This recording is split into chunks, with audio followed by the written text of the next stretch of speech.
Fox 35 Health Alert now. We all know what we eat impacts the way we feel, but a simple change in your child's diet could help them battle attention deficit and hyperactivity disorder. And many suffering from ADHD can, well, reduce or even get rid of, in some cases, symptoms without medication. Fox 35's Steve Gelbach shows you how.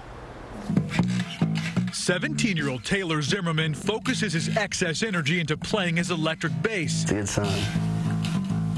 Sometimes for hours. The Oviedo High Jr. was diagnosed with ADHD in the 5th grade. Oh, you have ADHD. Medication. Even on 2 drugs, Taylor had trouble paying attention and sitting still. I've always had a really hard time focusing, kind of sitting still. Always kind of be fidgeting, like moving. He also had problems in school and anger issues at home. It was beyond average teenage typical fighting.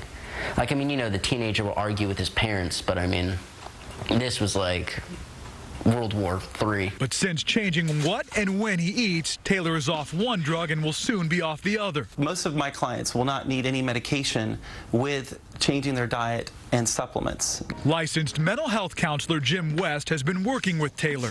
He says those with ADHD should increase their protein in the morning and during the day. Taylor starts with bacon and eggs and sausage for breakfast, then makes a protein shake in the afternoon.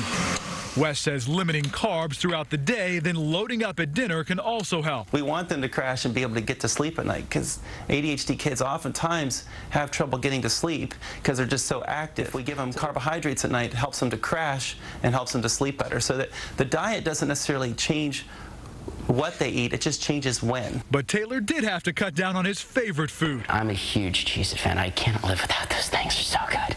He wants to get completely off the meds because as a current member of the ROTC, Taylor plans on enlisting in the Marine Corps after graduation next year.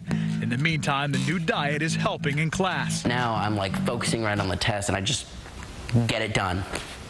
Right, done, turn it in. I mean, I got great grades this time. While the scientific research is limited and results are mixed, just changing what and when you eat can relieve ADHD symptoms and make all of us feel better. What's good for the brain is also good for ADHD.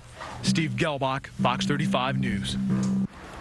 About 10% of kids in the United States may have actually some form of ADHD, but a recent study in Europe found up to 64% of children diagnosed were actually just hypersensitive to